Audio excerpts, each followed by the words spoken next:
Assalamualaikum warahmatullahi wabarakatuh. Saya Risha Nurkarina sebagai pembawa acara podcast yang bertajuk Dunia Perkuliahan kali ini. Berhubung sekarang ini masuk tahun ajaran baru, artinya bakal ada mahasiswa baru yang masuk. Kami akan memberikan beberapa tips dan sedikitnya pengalaman yang kami alami di dunia perkuliahan saat ini. Kami sudah menghadirkan beberapa narasumber seperti Syafia. Halo, apa kabar? Selanjutnya ada si Misi yang biasa dipanggil Liana. Terus ada si Indriani. Halo, selamat siang. Dan yang terakhir ada Nava. Siang semuanya. Tapi sebelum kita membahas tentang gimana sih dunia perkuliahan itu, aku mau tanya, kalian dari jurusan mana dan semester berapa nih? Kami dari jurusan Teknologi Informasi dan Komputer, program studi D4 Teknologi Rekayasa Multimedia.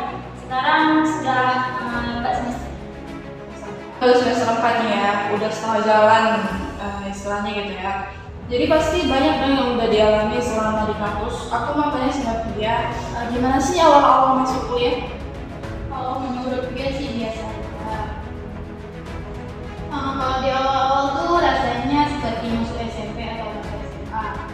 Tapi lama-kelamaan jadi kemakan pemahaman senior, disuruh masuk organisasi ya masuk organisasi. Dibilang was-was ya was-was, tapi berjalan waktu aku sadar itu semua cuma omong kosong karena itu sendiri mengikuti kita jalani kan beda-beda gitu. Oh ya, ini gimana? Ada nggak pengalaman yang belum berkesan? Ada. Pertama kali masuk kuliah, aku takut. Menjadikan banget pastinya, karena harus ketemu banyak orang. Masih malu-malu, pokoknya gimana kalau masuk kuliah bisa dibilang sebagai masa penyesuaian. Misalnya di sekolah masih memakai baju seragam, sekarang memakai baju bebas. Menurut kalian apa perbedaan yang paling mencolok semasa kalian masih di SMA atau SMP? Menurut aku ya yang mencolok itu adalah sistem nilainya. Kalau di sekolah dulu kita lomba-lomba buat bisa nilai semua mata pelajaran sama nilai. Nah, kalau di perkuliahan nggak ada namanya desain satu sama lain karena sistemnya itu IPK bukan. Dan kita nggak dituntut buat harus bisa semua mata kuliah. Yang penting itu punya satu atau dua skill yang kita kuasai. Ya benar banget, apalagi kalau dulu di SMP ada gitu teman yang pintar banget tapi pelit nggak mau ngajarin. Tapi kalau di kuliah kayak gitu malah dijauhi ya. Nah, menurut kalian gimana sih caranya ngadepin teman yang kerjaannya minta jawaban dulu tapi pas kita nggak sih dibilang gitu? Jadi kita tuh nggak boleh orang itu sering kasih jawaban nggak ke kita, sebaliknya juga gitu. Balik gitu ya. Ya gimana? Karena kalau kita kan melihat di dunia itu kan dibantu nih, kan dibantu, tapi dia nggak tahu kalau dia itu udah dibantu gitu. Jadi kalau ya aku jawabnya juga nggak apa-apa gitu. Karena orang cewek itu ya mungkin merasa dia bisa sendiri gitu. Ya sekarang aku mau nanya, kalian pernah nggak ketemu sama dosen yang kejam yang harus selalu datang pada waktu telah dikit terus selalu ngasih tugas dan dituntut buat harus bisa di mata kuliah. Menurut kalian gimana caranya menghadapi dosen seperti itu? Menurut aku penting banget sih buat cari tentang karakter dosen itu seperti apa. Apakah dia tipe yang harus selalu datang tepat waktu atau tipe yang suka ngasih tugas mahasiswanya diskresi tiba-tiba. Nah dari itu kita tahu apa yang membuat dosen itu nggak suka supaya nggak kita lakuin. Menurut pastinya yang pertama itu harus punya aura positif dulu nih. Aura positif itu dengan bersikap sopan, rajin, dan tugas yang disuruh sama dosen.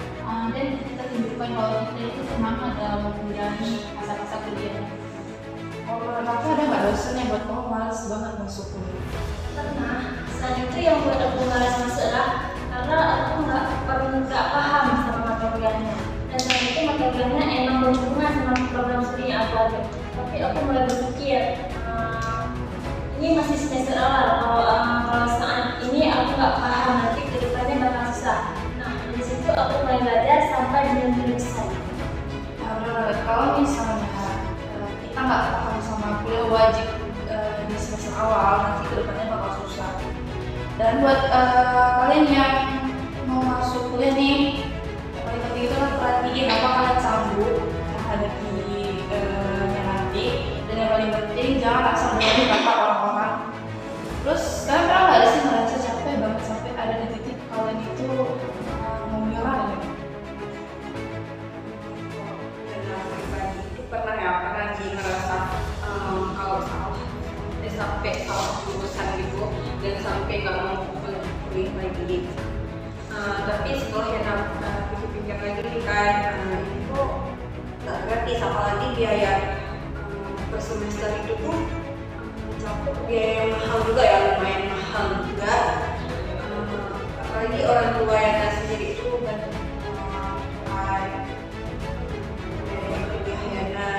jadi kayak secepat ini buat keluar dari Nah, beralih ke pertanyaan selanjutnya, apa yang kalian dapat di kampus itu sesuai dengan ekspektasi kalian?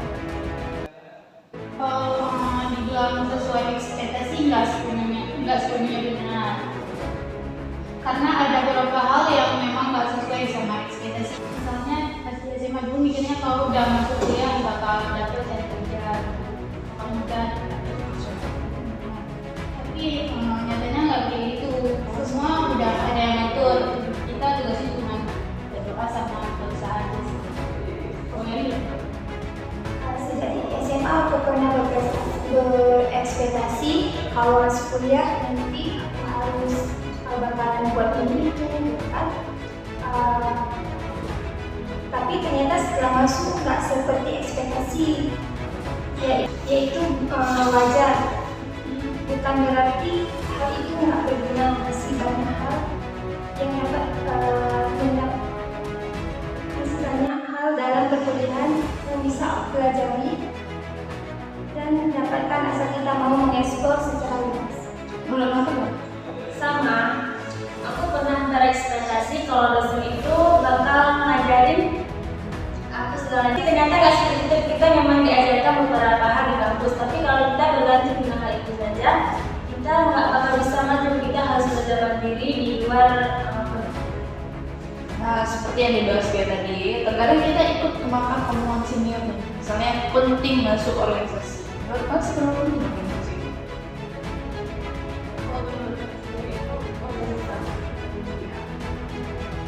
Karena yang pertama dari organisasi itu kita bisa menambah teman ya pastinya.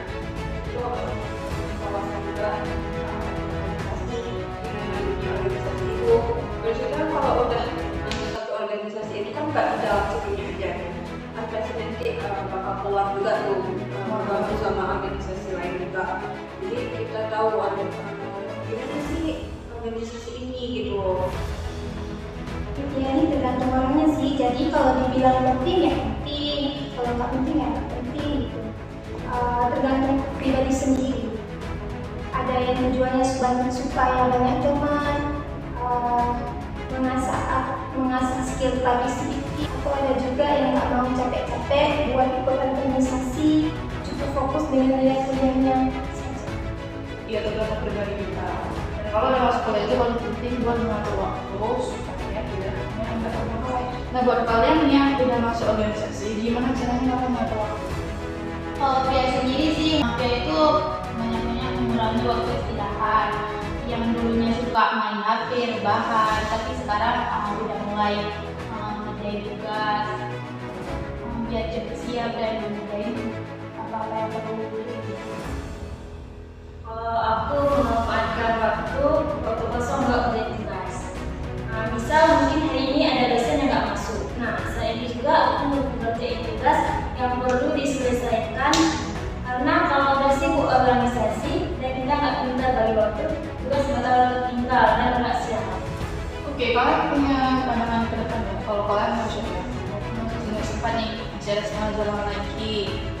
Mungkin kalian udah kepikiran mau jadi Novia sih setelah lulus itu kan pengen dulu ya melepaskan kelelahan, melepaskan penat masa-masa kuliah itu. Habis itu baru membahagiain orang tua itu sih.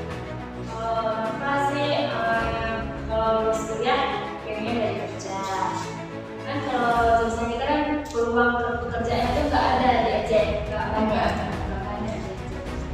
di luar. Terus itu kalau dapatnya penghasilan pengen membahagiain orang tua. Yang Kalau kayaknya seperti apa yang bilang pas sih. Kalau di Aceh itu peluang untuk jurusan ini ada, cuma nggak terlalu banyak. Kayak di luar Aceh ya. Iya, bisa dibilang juga ada. Jadi mungkin karena kapasitas keluar. Kalau di dalam bidang multimedia ini kan kayak belajar animasi gitu lah, mungkin bakal membantu juga gitu, logo gitu, desain apa yang bisa lulus dan sambil kita coba kalau yang Kalau ini bisa bermanfaat untuk orang lain, mencari pekerjaan di Aceh gitu. Terus sebenarnya ada tips buat mahasiswa yang bakal masuk dunia perkuliahan. Buat yang sudah diterima jadi mahasiswa baru, tetap konsisten dan jaga merah. Karena sukses itu butuh banyak waktu dan kegagalan dan kita harus semangat. kalau Riana itu sering-sering cari informasi tentang beasiswa, tentang program prestasi, lomba dan sebagainya, karena itu sangat membantu dalam dunia kerja nanti ya.